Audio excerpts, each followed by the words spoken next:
الله أكبر الله أكبر.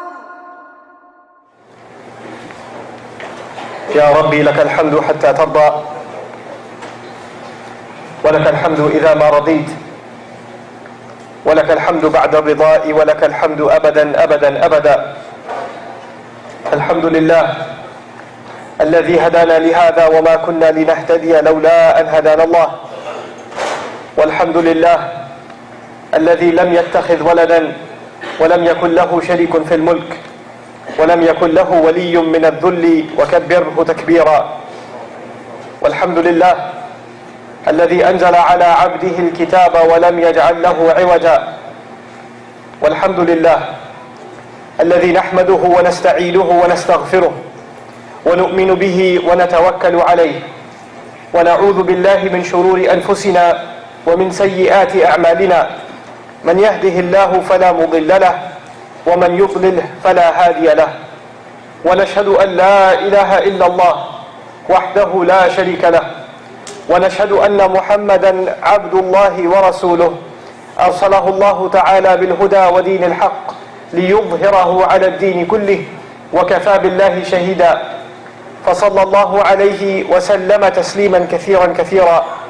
ثم أما بعد، فإن أصدق الحديث كتاب الله، وخير الهدي هدي محمد صلى الله عليه وسلم، وإن شر الأمور محدثاتها، وإن كل محدثة بدعة، وكل بدعة ضلالة، وكل ضلالة في النار. يقول سبحانه وتعالى في كتابه الكريم بعد أن أقول أعوذ بالله من الشيطان الرجيم: واضرب لهم مثل الرجلين جعلنا لأحدهما جنتين من أعناب وحففناهما بنخل وجعلنا بينهما زرعا كلتا الجنتين آتت أكلها ولم تظلم منه شيئا وفجرنا خلالهما نهرا. رب اشرح لي صدري ويسر لي أمري واحلل عقدة من لساني يفقه قولي. واللهم ثبتنا عند الموت بلا إله إلا الله. واللهم اجعلنا من الذين آمنوا وعملوا الصالحات وتواصوا بالحق وتواصوا بالصبر. آمين يا رب العالمين. I was very conflicted about what to share in this khutbah with you today, but I decided that I would focus my attention on one particular passage from Surah Al-Kahf, and I'd like to start by expressing my appreciation and my just pleasant surprise at meeting this community for the first time. I've been traveling across the country for some time now, alhamdulillah, but this is the first time I've been to Wisconsin and obviously this city also. May Allah Azza wa Jal bless this community and the efforts that are being made in this community. So, what I wanted to share with you is some reminder for myself and for all of you from Surah Al-Kahf, the surah we're supposed to recite every Friday. And before I start talking a little bit about these ayat, I want to share with you an observation that I've been sort of on the side been making about our community and communities across the world in general. A sociological fact that there are lots and lots of families in the world, it doesn't even matter if they're Muslim or not, but they push their children to be successful. This idea of wanting your children to be successful is very common. It doesn't matter if you're a Hindu family or a Buddhist family or you're a Western European family or an American family or Arab family, it doesn't matter. We want our children to be successful. And we define that success in very specific or very similar ways. So for instance, in Chinese culture, you're considered successful at the point where your children are, they've obtained a high degree in education, they've obtained a career, they own a property, they own some patch of real estate, and they've made it, they've paid those things off, and now they're considered successful. And they work and they work and they work towards those things. And actually, in some aspects of that culture, families compete with each other, and the parents, they get together and they share notes on their kids. Well, my kid already finished law school, and my kid is in the middle of med school, but he'll finish soon, and he's already bought this and he's already bought that. So actually, they compare with each other, and when they find out one of the sons in the community has gone further, they all humiliate their own children, saying, why can't you be more like him? But one thing I realized, that's not just Chinese culture. That's Muslim culture too now. Across the border and across ethnicities and cultures, we push our children to be successful. We look at other families and their kids and what they've attained and what schools they went to and what degrees they got and where they bought a house and how lavish their wedding was, and we want ours to be the same way. We're in this competition all the time. We're almost in this competition. And actually, the more you don't really look at your child or your success even as a person yourself, you don't even all the time look at your own success, looking at what's good for you or not. You're always comparing yourself to somebody else. You're constantly comparing, well, they did this, and somebody else did that. And that was put into many of us by our parents themselves, who used to put us and our siblings in competition. They used to tell you when you were little, why can't you be more like your brother? He did all of these things, and how come you can't do that? So if one of you, if you have a brother who went to med school, well, your qadr has been written, right? So, because if you went to med school, your parents are going to say, well, your brother did it, what's wrong with you? Why can't you go? It doesn't matter what you were created for, now you've been created for med school. One of my friends told me, and one of the scholars I respect a lot told me, the great minds of Western society, people like, even in film, for example, Steven Spielberg. If Steven Spielberg was a Muslim, he'd probably be a doctor, he wouldn't be a producer, right? Because we have certain definitions of success when we push our generations in that direction. I wanted to share this passage with you, because in this passage, Allah Azza wa Jalla talks about two Muslims that are neighbors to each other. One of them is pretty wealthy. And the indication that he's so wealthy is that Allah Azza wa Jalla makes it a point to mention his assets. Now think about that. Allah dedicated ayat of the Quran to describe the assets, the things that this guy owns. That's a pretty big deal that Allah Azza wa Jalla would do that. But I told you there's two people, right? So if you describe the assets of one, then you should expect that the assets, the ownership, the property of the other should be described also. But what you very interestingly find is Allah Azza wa Jalla dedicates two ayat describing this person's assets. The first farmer, gardener, his assets. But the other guy is so negligible in what he owns, Allah doesn't even mention it. What he owns isn't even brought up. So it goes without saying, he's not doing that well financially. Times have hit him tough. And this conversation happens between this very wealthy, I'm telling you again, Muslim, and another Muslim. These two Muslims are having a conversation. And this conversation is recorded. So let's take a peek inside this dialogue that happens, and how I wanted to share with you this is a living conversation. There's not just a conversation that happened many thousands of years ago, and Allah Azza wa Jalla gave us a glimpse of it. This conversation happens every day between people like you and me. So Allah Azza wa Jalla says, وَضْرِبْ لَهُمْ مَثَلَ الرَّجُلَيْنِ Give them the example of, strike the example for them of the two men. جَعَلْنَا لِأَحَدِهِمَا جَنَّتَيْنِ مِنْ عَنَابٍ For one of those two men, we gave him two gardens. So one of this guy doesn't even have one property, he has two properties of grapevines. مِنْ أَعْنَابٍ I used to live in Long Island at some part of my life in New York. And some of the most expensive real estate on Long Island is the vineyards, all the way out east, by the water almost. And these are some of the most expensive real estate even in the country. Vineyards are not cheap. They're expensive to maintain. They're not like any other crop. You have to take a lot of care of them. They're very delicate plants. They can't even stand on their own. You have to put sticks in the ground, and they wrap themselves around the sticks, the trellises, they wrap themselves around. So they don't manage themselves. You know how some plants, they grow on their own, and they can stand on their own, and you don't have to take care of them? These are very delicate plants. They require constant care. And if they require constant care, you need a lot of employees, don't you? You can't just go around in a massive giant farm taking care of every single plant yourself. You have to hire people to do that. So the guy that owns two farms, it kind of goes without saying that he probably had a lot of employees. He had manpower behind him, and Allah Azza wa Jalla described it as such. So he says, جَنَّتَيْنِ مِنْ أَعْنَابٍ وَنَخِيلٍ And Allah Azza wa Jalla says, so he has gardens of grapevines and of palm. And he goes further to say, وَحَفَفْنَهُمَا بِنَخْلٍ It's not nakhil, but وَحَفَفْنَهُمَا بِنَخْلٍ We fortified his gardens with palm trees. Now this is very interesting. I want you to imagine this picture. There's grapevines, these really delicate plants in the middle, a huge field of them. And all around there are palm trees. Like the fence is not a wooden fence, it's a fence of trees. And that's important because if the wind blows, these plants can get damaged. So his idea of protecting these plants is to put these gigantic palm trees all around, and that's his security system. So when the wind hits, it hits the trees first. It doesn't hit the plants first. So not only does he have a very good investment, he's got a very good security system too. And obviously the palm trees themselves are producers of wealth for him. So he's got money on top of money on top of money. وَحَفَفْنَهُمَا بِنَخْلٍ But additionally, what do you need? You need other kinds of crop too. وَجَعَلْنَا بَيْنَهُمَا Actually, before I go there, Allah Azza wa Jalla says, وَجَعَلْنَا بَيْنَهُمَا زَرْعًا And between the two of them, there were also additional farmland. So this is just two of the things he has that Allah highlights. The more exotic assets, he has even more. كِلْتَا الْجَنَّتَيْنِ آتَتْ أُكُلَهَا. You know, if those of you, I mean, many of us are not in farming, but those of you that come from backgrounds that you know about farmland and farming, it's a very stressful work. You have to work the entire year, and it's, you know, now many of you have jobs now, you get a paycheck every week. Or you get a paycheck every 2 weeks. In farming, you get one paycheck a year. You have to work the entire year, and at the end of it, when the crop comes out, that's when you get paid. And even that paycheck is not guaranteed.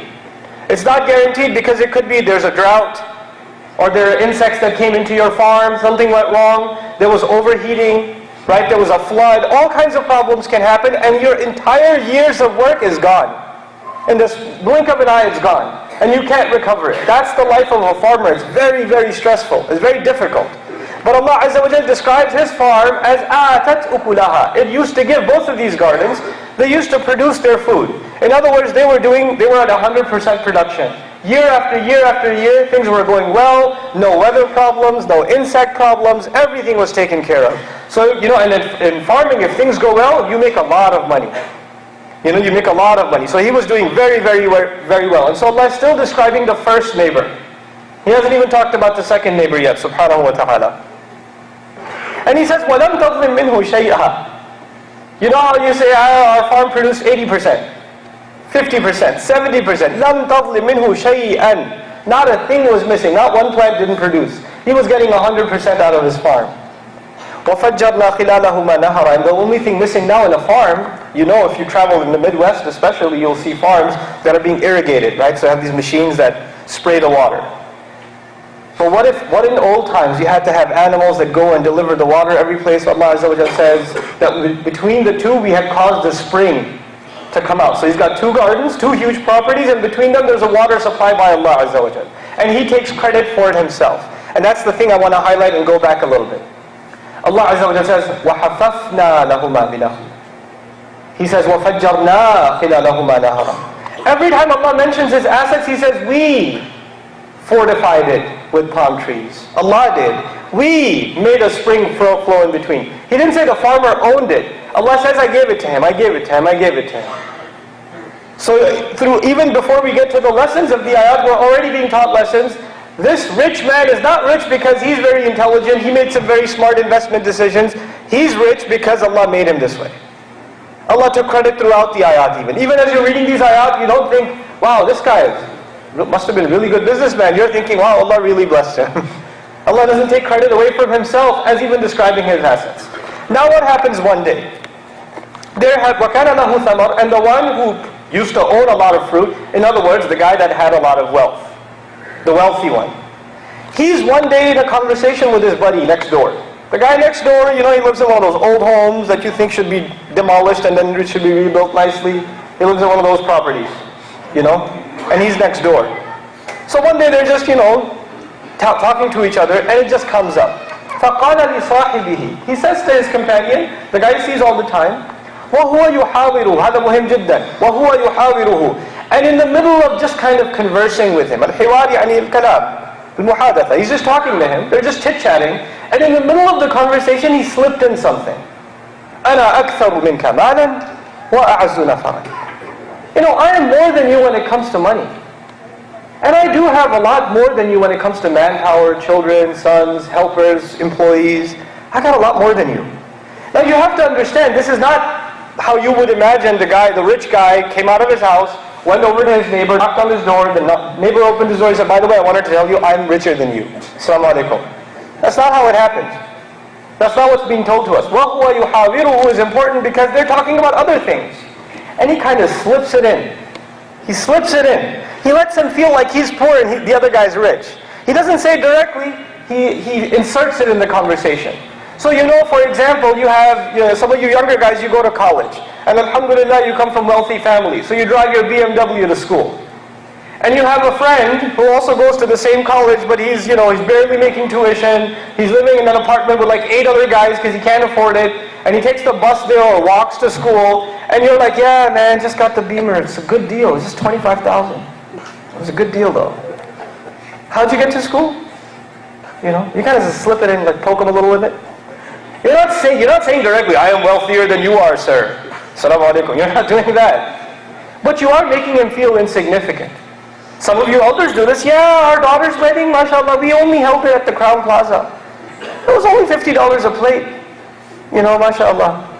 It was very good. It could have been better though, because we got a good deal because they were asking for $80. What about your daughter's nikah at the masjid, right? Right? Just kind of slip it in. Poke people.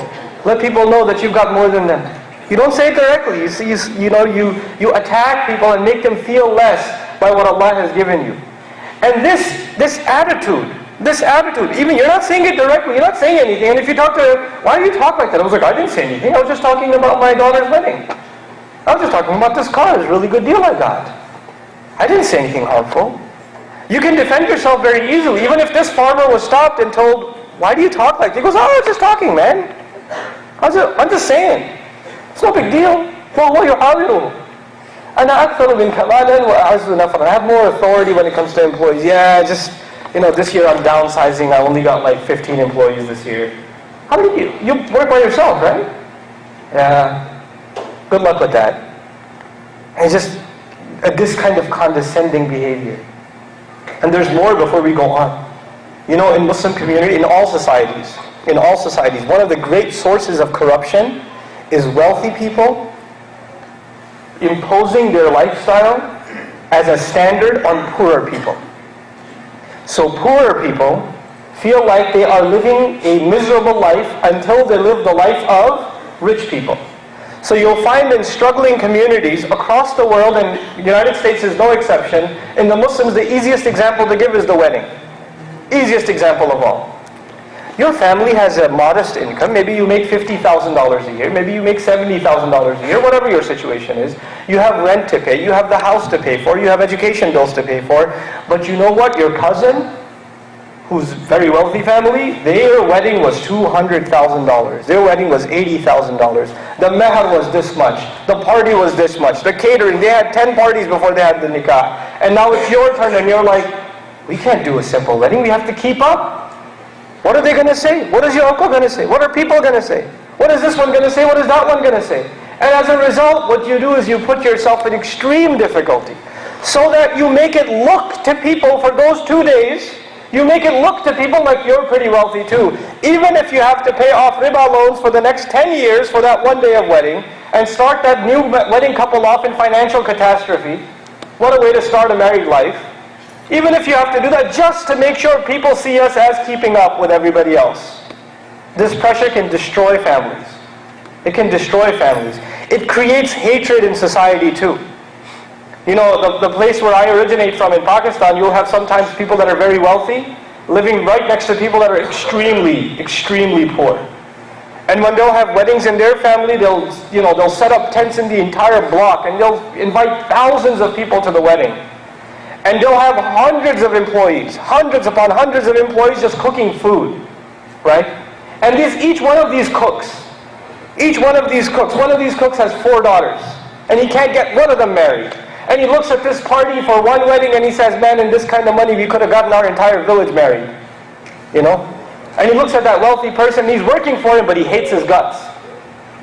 Because there's a hatred being developed by people who show off their wealth in this lavish way, especially in the face of the poor. Was what we're being taught. Not just ayat we pass by like a cool story you teach at Sunday school. These are teachings for how to live as a community. How not to be lavish. How not to impose our wealth on others. To put standards on others. We've convinced ourselves until you buy a house, and until it looks like this and this and this, until it's something that people come to and they park in the driveway and they go, wow, that's nice. Until they do that, we have failed. Our children have failed. They still live in an apartment? Astaghfirullah al-azim.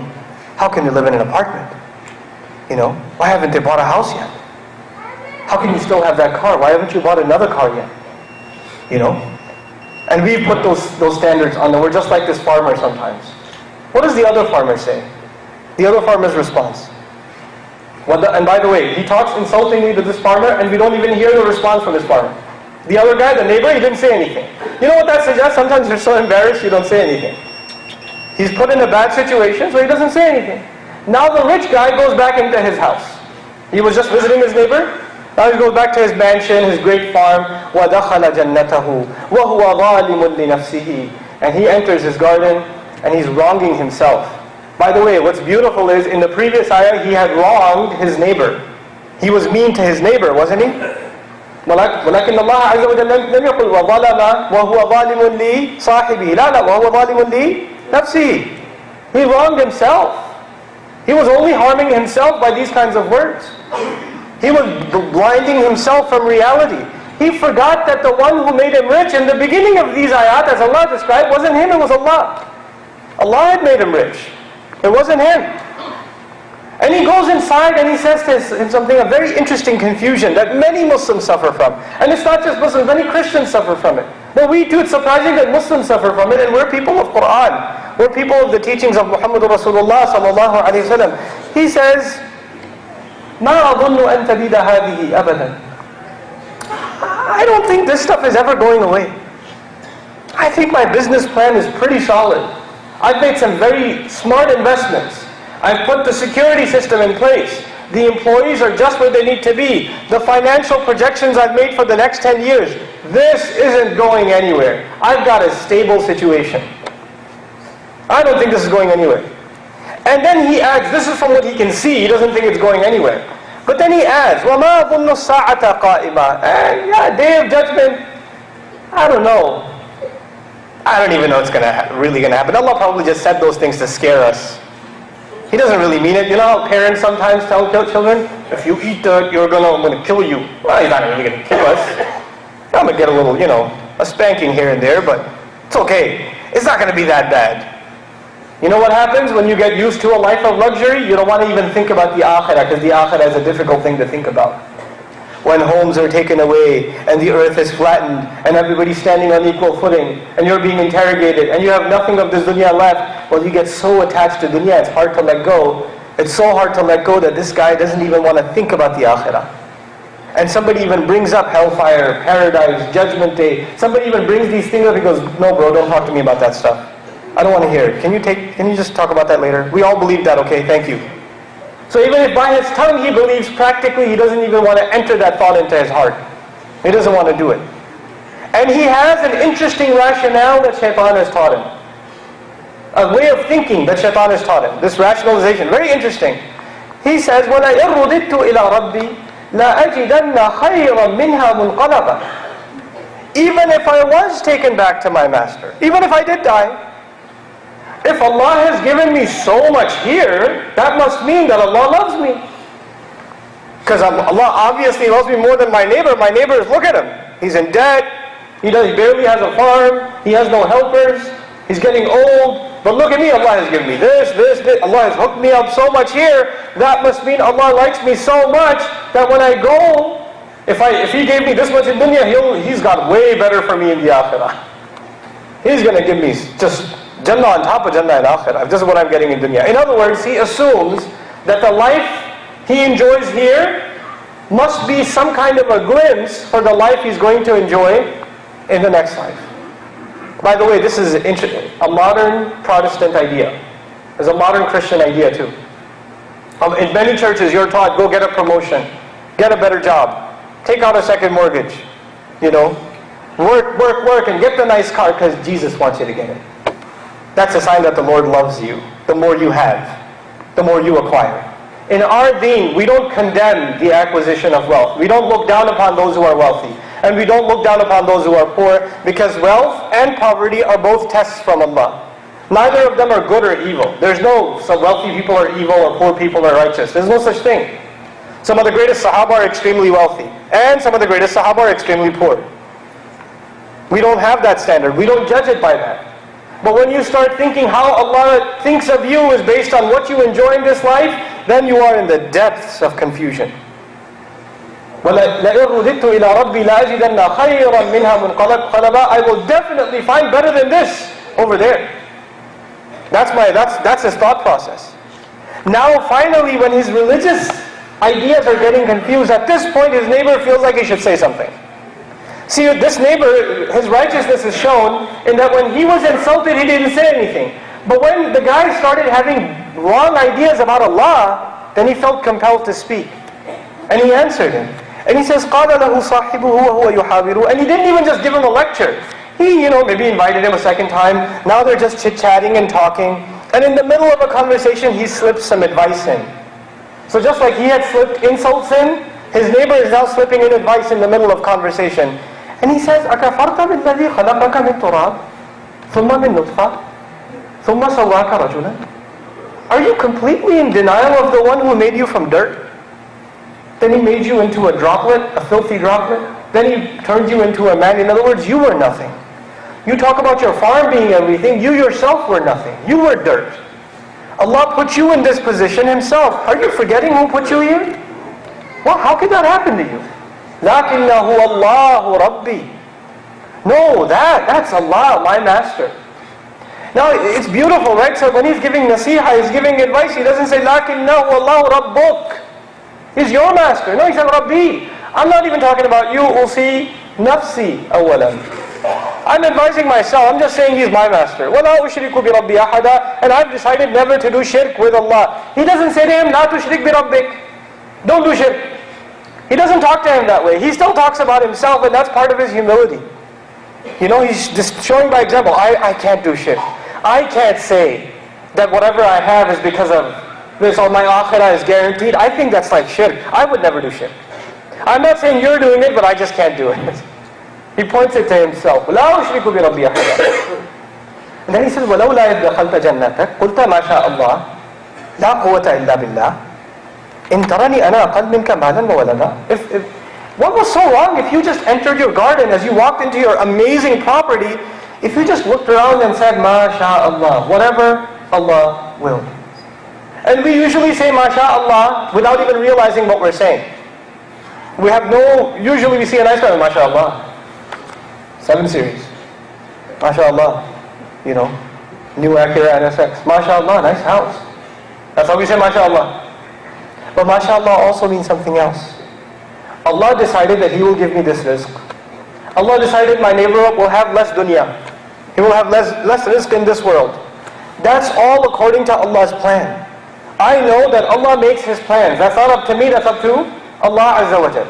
I can't take credit for what's going on here. This is by the will of Allah. This is whatever Allah wants.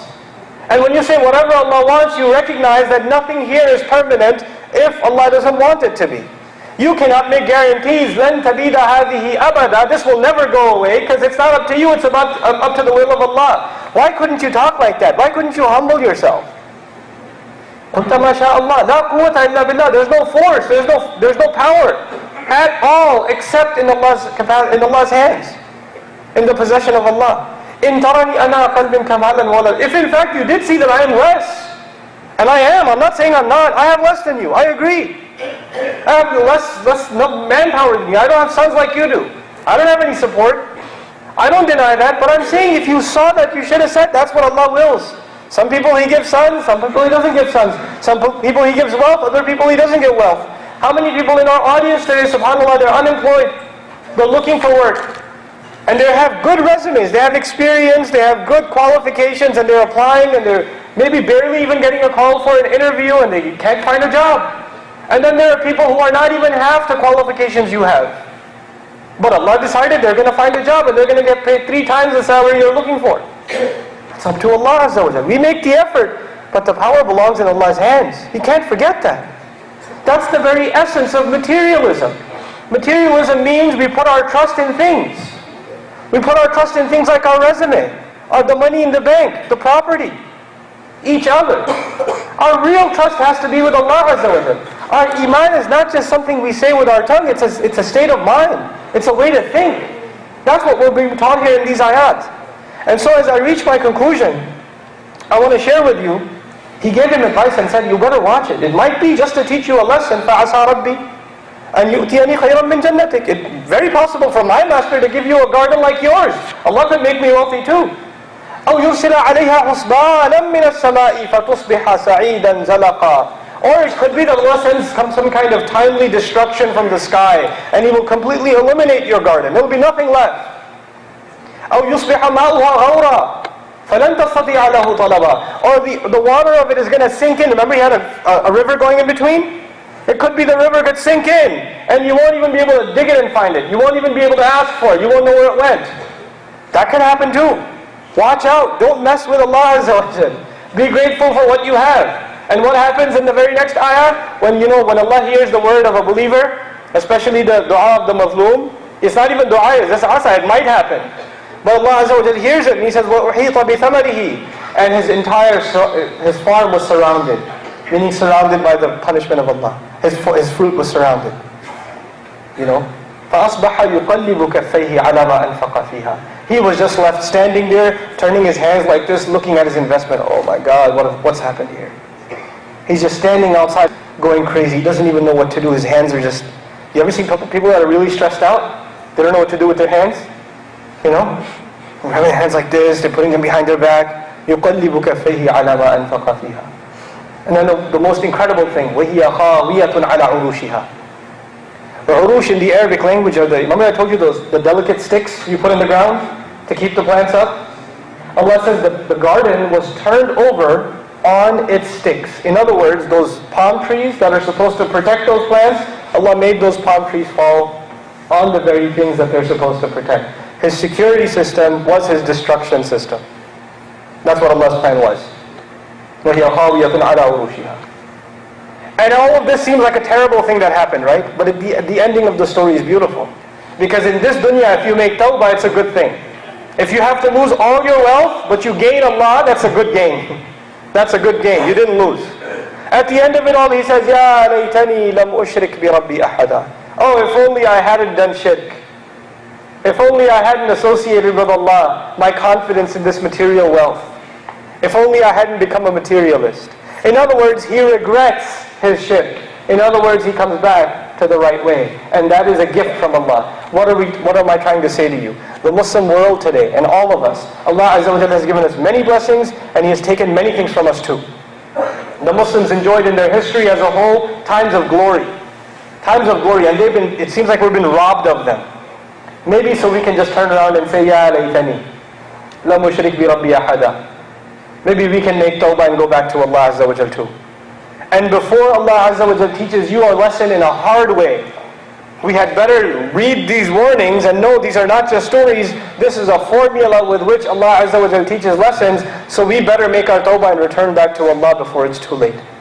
May Allah Azza wa Jal make us people that don't put their reliance in material goods. May Allah Azza wa Jal make us people that don't become arrogant and show off their wealth and make other people feel bad on account of what they own. May Allah Azza wa Jal make us a people of giving, of sadaqah, of infaq, of brotherhood, of ta'leef, of making hearts come together, not hearts being pulled apart. May Allah Azza wa Jal help us become those that keep family ties together and not allow them to separate at any cost. May Allah Azza wa Jal make us of those who look at the past as the past and join hands with their brothers and their sisters in this deen and understand that their bond of La ilaha illallah is stronger than any quarrel, any disagreement, any problem they've had in the past. This kalima, these words are stronger than any of our disagreements. May Allah Azza wa Jal make us one ummah once again. Barakallahu li wa lakum fil Qur'an al-Hakim wa nafa'ni wa iyyakum bil ayat wa dhikr al-Hakim.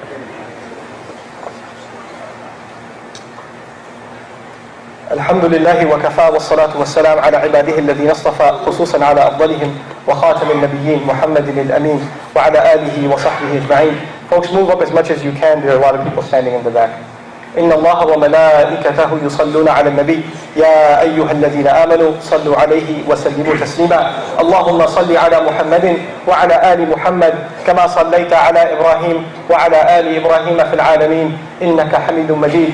اللهم بارك على محمد وعلى آل محمد كما باركت على إبراهيم وعلى آل إبراهيم في العالمين إنك حميد مجيد. عباد الله رحمكم الله اتقوا الله. إن الله يأمر بالعدل والإحسان وإيتاء ذي القربى وينهى عن الفحشاء والمنكر ولذكر الله أكبر والله يعلم ما تصنعون. أقم الصلاة إن الصلاة كانت على المؤمنين كتابا موقوتا.